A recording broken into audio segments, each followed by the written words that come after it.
नमस्कार, मैं ज्योति श्रीवास्तव। आप देख रहे हैं सी न्यूज भारत। खबर झारखंड से है, जहां संकल्प यात्रा में शामिल होने चतरा पहुंचे झारखंड के प्रथम मुख्यमंत्री बाबूलाल मरांडी। संकल्प यात्रा में शामिल महिलाओं गंगा जल छिड़क कर और माथे पर तिलक लगाने के साथ फूलों की माला पहनाकर भव्य स्वागत किया।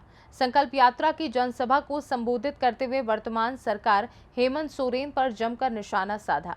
साथ ही कार्यक्रम को संबोधित करते हुए वर्तमान सरकार को भ्रष्टाचार और बिचौलियों की सरकार बताया। अपने इस संबोधन में और क्या कुछ कहा, देखिए इस रिपोर्ट में। तो मैं आपको एक आश्वस्त करना चाहता हूं, भाई देश के प्रधानमंत्री नरेंद्र मोदी जी के रहते आप बिल्कुल निश्चिंत रहिए, एक भी किसी भी व्यक्ति को कहीं कोई उजाड़ने नहीं दिया जाएगा। जो देश के प्रधानमंत्री लोगों को बसाता है, लोगों को घर देता है, आवास देता है गरीबों को, जिसके पास झोपड़ी नहीं है, आप फिर कैसे सोच सकते हो देश के प्रधानमंत्री नरेंद्र मोदी जी हमें उजाड़ेंगे। और मैंने हेमंत सोरेन जी से मैं आग्रह करता हूं, भाई आप जब तक मुख्यमंत्री पद पर बने हो, कम से कम गरीबों को घर से बेघर मत करिए, जमीन से बेजमीन मत करिए। अब उनका उचित जो मुआवजा है उनको दे करके ही आप उसका कोई निर्माण का काम वहां कर सकते हो। इसलिए मैंने कहा कि जब तक है, क्योंकि हमें पता है इसके बाद उनका आवास कहाँ है वो हमें अच्छी तरह से पता है, उनका ठोर ठिकाना कहाँ है वो अच्छी तरह से पता है। और इसलिए मैं कह रहा हूँ, और आप सब लोगों को भी मैं आश्वस्त कर रहा हूँ, अगर हेमंत सोरेन ने ये काम किया तो अच्छी बात है, और नहीं किया तो कुछ दिनों के बाद, इस कुछ महीनों के बाद इस प्रदेश में जब भारतीय जनता पार्टी के नेतृत्व में सरकार बनेगी तो मैं आपको विश्वास दिलाता हूं, जो भी घर मजूरा जमीन होंगे, संकल्प हमें क्या लेना, संकल्प यही है कि भाई इस राज्य को अपराध मुक्त प्रदेश बनाना। आज इस प्रदेश में अपराध किस प्रकार से बढ़ा है वो हम और आप अच्छी तरह से जानते हैं। आए दिन चोरी, डकैती, हत्या, अपहरण हो रहा है, बहु बेटियां भी सुरक्षित नहीं है, दंगा फसाद भी हो रहा है। सरकारी रिपोर्ट ये कहता है कि ये सब आंकड़े प्रतिदिन 5 की संख्या में हत्या भी हो रही है, चोरी भी हो रही है, डकैती भी हो रही है, बहु बेटियों के साथ दुष्कर्म भी हो रहा है, और दंगे तो सब प्रत्येक दिन 6 की संख्या में यह दर्ज है। आप सोच सकते हो झारखंड में क्या हो रहा है। आखिर ऐसी स्थिति क्यों हुआ? जब बीजेपी की सरकार रहती है तो अपराधी दुबक जाते हैं, अपराधी भग खड़े होते हैं, पुलिस वही होती है। लेकिन जब जेएमएम की सरकार बनती है, कांग्रेस की सरकार बनती है, तो झारखंड में सब परिस्थितियां बदल जाती है। उसका एक ही कारण है कि जिसका काम होता है पुलिस का चोरों को पकड़ना, डकैतों को पकड़ना, अपराधियों को पकड़ना, उनको जेल में डालना, उनको सजा दिलाना।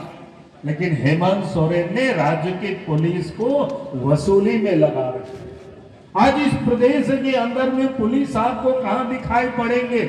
सड़क के किनारे वो बालू की ट्रैक्टर को पकड़ने के लिए मिलेंगे, ट्रैक्टर को, मैं ट्रक को पकड़ने के लिए नहीं मिलेंगे, क्योंकि ट्रक वाले तो हेमंत सोरेन को पैसा देते हैं, और उस ट्रक से बालू चला जाता है बिहार, चला जाता है यूपी, कोई पूछने वाला नहीं है वहां। उसके लिए तो सब पास फ्री कैसे पार होता है आप सबको अच्छी तरह से पता है। तो इसलिए मैंने आपको कहा कि ये जो पुलिस वालों को वसूली में लगा रखे, सड़क के किनारे वो ट्रैक्टर से आप घर बनाने के लिए बालू लाते हैं तो आपको वो पकड़ते हैं, आपसे पैसा वसूलते हैं। और झारखंड में अपराध इसलिए बढ़ा कि यहाँ जो पुलिस वसूली में लगी, मैं लोगों को बार बार कहता हूँ, अगर इंजीनियर पैसा लेते हैं, सिविल सर्विस के लोग पैसे लेते हैं, तो फिर काम की गुणवत्ता में प्रभाव पड़ता है। यानी बिल्डिंग अच्छी नहीं बनेगी, सड़कें अच्छी नहीं बनेगी। लेकिन जब पुलिस वाले पैसा लेना शुरू करते हैं तो अपराध बढ़ता है, क्योंकि पुलिस को पैसा तो अपराधी ही देते हैं, जो चोरी करते हैं, डकैती करते हैं, मर्डरर होते हैं, उनसे पैसा होता है। और इसीलिए आज इस झारखंड प्रदेश में इस प्रकार से यहाँ अपराध बढ़ा हुआ है। और इसीलिए मैं आप सब लोगों से यही कहने के लिए आया हूँ कि हमें आप संकल्प लेना है कि झारखंड प्रदेश को अपराध मुक्त प्रदेश बनाना है। यही निवेदन, यही संकल्प लेने के लिए, यही हम सब लोग यहाँ से संकल्प लेकर के जाएं, यही मैं आज से अपील करने के लिए आया हूँ। दूसरा जो इस प्रदेश में समस्या है वो क्या है? भ्रष्टाचार।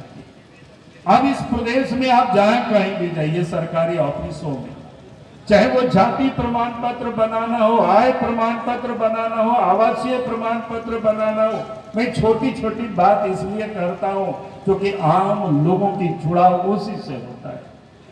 यहां तक कि किसी व्यक्ति की मृत्यु भी हो जाए तो आप पहले तो ऑफिस का चक्कर लगाना पड़ेगा और फिर आप पैसे देंगे तब आपकी सर्टिफिकेट बनेगी। और इतना ही नहीं, अगर आपको राशन कार्ड में किसी का नाम छूट गया है और नाम अगर आपको जोड़ना है, जोड़वाना है उसमें, तो उसमें भी पैसा लगता है। लगता है कि नहीं लगता है? बताइए, लगो कि नहीं लगो? बोल तो नहीं, कते चक्कर लगो एक नाम जोड़ने में।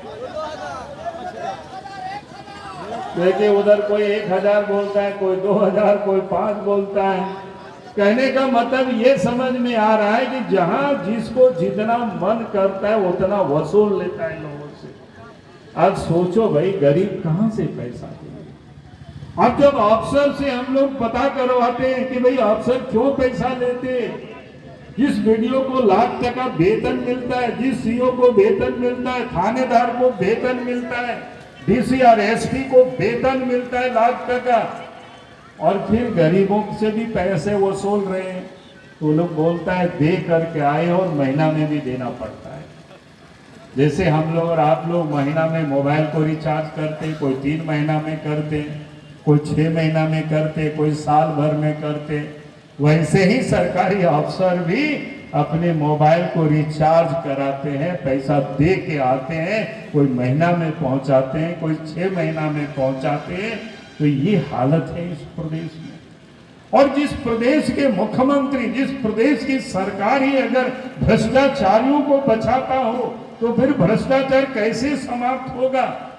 आज आपने देखा कि इस राज्य के अंदर में ईडी ने जब छापा मारा तो ईडी ने भी हाईकोर्ट के आदेश। चतरा से सी न्यूज संवाददाता लकी की रिपोर्ट। फिलहाल के लिए खास खबर में बस इतना ही। देश दुनिया की तमाम खबरों को जानने के लिए आप देखते रहिए सी न्यूज भारत।